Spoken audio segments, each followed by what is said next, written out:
Hello दोस्तों, आप सभी का स्वागत है। आज की क्लास में हम लोग यूपी होमगार्ड से संबंधित मोस्ट इम्पॉर्टेंट 25 क्वेश्चंस को करने वाले हैं। जितने भी बच्चे यूपी होमगार्ड की तैयारी कर रहे हैं उनके लिए यह क्लास रामबाण होने वाली है। तो प्लीज़ वीडियो के अंत तक बने रहिएगा। अगर वीडियो अच्छा लगेगा तो लाइक कीजिएगा और इस चैनल पर नए हैं तो चैनल को सब्सक्राइब जरूर कर लीजिएगा। चलिए क्लास को हम लोग स्टार्ट करते हैं। हम लोगों का पहला क्वेश्चन ये कह रहा है यूपी होमगार्ड की स्थापना कब हुई थी। तो यूपी होमगार्ड की स्थापना 1947 में हो गई थी। तो ऑप्शन नंबर ए हम लोग का राइट आंसर हो जाएगा। अगले प्रश्न की तरफ चलेंगे। तो अगला प्रश्न ये कह रहा है कि यूपी होमगार्ड किस विभाग के अधीन है। तो यूपी होमगार्ड जो है यह गृह विभाग के अधीन आते हैं।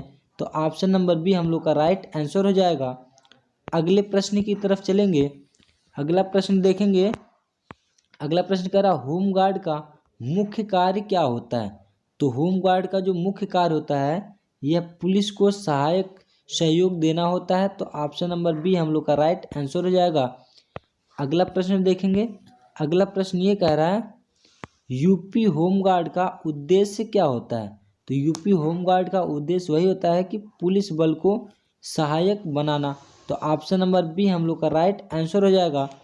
अगला प्रश्न देखेंगे। अगला प्रश्न ये कह रहा है होमगार्ड किस स्थिति में अधिक बुलाए जाते हैं। तो होमगार्ड जो है प्राकृतिक आपदा में भी बुलाए जाते हैं, चुनाव के माहौल में बुलाए जाते हैं, या कहीं पर भीड़ को नियंत्रित करना तो वहाँ पर भी बुलाए जाते हैं। तो हम लोग ये कहेंगे कि उपरोक्त सभी यानी ऑप्शन नंबर डी हम लोग का सही हो जाएगा। अगला प्रश्न देखेंगे। करा यूपी में कुल जिले कितने हैं। यूपी में कुल कितने जिले हैं। तो यूपी यानी उत्तर प्रदेश में कुल 75 जिले हैं। तो ऑप्शन नंबर सी हम लोग का राइट आंसर हो जाएगा। अगला प्रश्न देखेंगे। कह रहा है यूपी का गठन कब हुआ। यूपी यानी उत्तर प्रदेश का गठन कब हुआ था। तो 26 जनवरी 1950 को यूपी का गठन हो गया था। तो ऑप्शन नंबर ए हम लोग का राइट आंसर हो जाएगा। अगला प्रश्न देखेंगे। तो अगला प्रश्न ये कह रहा है यूपी का पुराना नाम क्या था। यूपी का पुराना नाम क्या था। यूपी यानी उत्तर प्रदेश का पुराना नाम क्या था। तो उत्तर प्रदेश का पुराना नाम यूनाइटेड प्रोविंसेस था। यूनाइटेड प्रोविंसेस था। तो ऑप्शन नंबर ए हम लोग का राइट आंसर हो जाएगा। अगला प्रश्न देखेंगे। अगला प्रश्न ये कह रहा है यूपी की राजधानी कौन सी है। तो यूपी की राजधानी लखनऊ है। ऑप्शन नंबर सी हम लोग का राइट आंसर हो जाएगा। ऑप्शन नंबर सी हम लोग का राइट आंसर हो जाएगा। अगला प्रश्न देखेंगे। तो अगला प्रश्न ये कह रहा है यूपी का राजकीय पशु कौन है। तो यूपी का जो राजकीय पशु है यह 12 सिंघा है। तो ऑप्शन नंबर सी हम लोग का राइट आंसर हो जाएगा। अगला प्रश्न देखेंगे। अगला प्रश्न ये कह रहा है यूपी का राजकीय पक्षी कौन है। तो यूपी का जो राजकीय पक्षी है सारस है। ऑप्शन नंबर बी हम लोग का राइट आंसर हो जाएगा।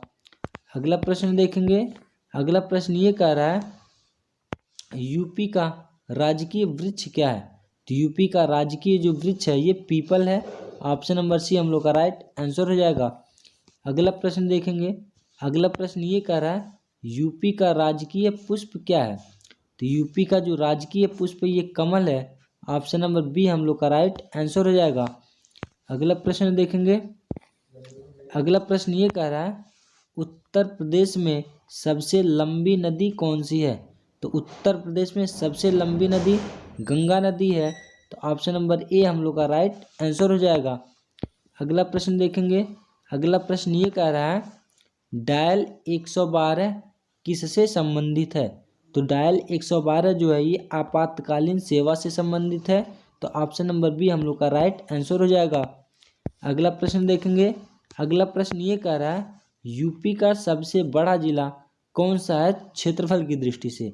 अगर कहा जाए क्षेत्रफल की दृष्टि से यूपी का सबसे बड़ा जिला कौन सा है तो ये लखीमपुर खीरी है। यानी क्षेत्रफल की दृष्टि से अगर देखा जाए तो यूपी का सबसे बड़ा जिला लखीमपुर खीरी है। तो ऑप्शन नंबर सी हम लोग का राइट आंसर हो जाएगा। अगला प्रश्न देखेंगे। अगला प्रश्न कह रहा है सबसे छोटा जिला क्षेत्रफल की दृष्टि से यानी यूपी का सबसे छोटा जिला कौन सा है। क्षेत्रफल की दृष्टि से यूपी का सबसे छोटा जिला कौन सा है तो ये हापुड़ है। ऑप्शन नंबर ए हम लोग का राइट आंसर हो जाएगा। अगला प्रश्न देखेंगे। अगला प्रश्न ये कह रहा है अयोध्या किस नदी के किनारे बसी है। तो अयोध्या जो है ये सरयू नदी के किनारे स्थित है। तो ऑप्शन नंबर बी हम लोग का राइट आंसर हो जाएगा। अगला प्रश्न देखेंगे। अगला प्रश्न ये कह रहा है आगरा किस नदी के किनारे बसा है। आगरा जो है ये यमुना नदी के किनारे है। तो ऑप्शन नंबर सी हम लोग का राइट आंसर हो जाएगा। अगला कह रहा वाराणसी किस नदी के किनारे बसी है। तो वाराणसी किस नदी के किनारे स्थित है। तो जो वाराणसी है ये गंगा नदी के किनारे स्थित है। ऑप्शन नंबर बी हम लोग का राइट आंसर हो जाएगा। अगला देखेंगे। अगला प्रश्न ये कह रहा है यूपी होमगार्ड का प्रमुख कौन होता है। तो यूपी होमगार्ड का जो प्रमुख है ये एडीजी होमगार्ड होता है। कौन होता है, एडीजी होमगार्ड होता है। तो ऑप्शन नंबर बी हम लोग का राइट आंसर हो जाएगा। अगला प्रश्न देखेंगे। अगला प्रश्न ये कह रहा है होमगार्ड की भर्ती किसके द्वारा होती है। तो जो होमगार्ड की भर्ती है ये जिले का डीएम या एसएसपी के द्वारा कराई जाती है। तो ऑप्शन नंबर बी हम लोग का राइट आंसर हो जाएगा। अगला प्रश्न देखेंगे।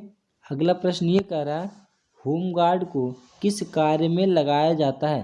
तो होमगार्ड को वीआईपी ड्यूटी हो जाए या ट्रैफिक नियंत्रण करने के लिए या आप कह सकते हैं आपदा प्रबंधन में भी होमगार्ड की ड्यूटी को लगाया जाता है। तो ऑप्शन नंबर डी हम लोग का राइट आंसर हो जाएगा ये सभी।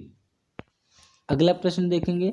अगला प्रश्न ये कह रहा है कि होमगार्ड किस प्रकार की फोर्स है। तो जो होमगार्ड है ये एक सहायक फोर्स है, यानी हर क्षेत्र में ये सहायक करते हैं।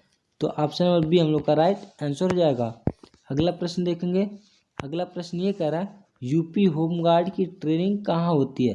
तो ये जो यूपी होमगार्ड की ट्रेनिंग है ये अपने अपने हर जिले में कराई जाती है। जहाँ पर भी होमगार्ड ट्रेनिंग सेंटर बनाया जाता है वहाँ पर यूपी होमगार्ड की ट्रेनिंग कराई जाती है।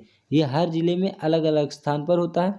तो ऑप्शन नंबर बी हम लोग कह सकते हैं हम लोग का राइट आंसर हो जाएगा। आई होप वीडियो अच्छा लगा होगा तो वीडियो को लाइक कीजिएगा और इस चैनल पर नया है तो चैनल को सब्सक्राइब जरूर करिएगा। मिलते हैं अगली क्लास में। आज के लिए बस इतना ही। जय हिंद, जय भारत।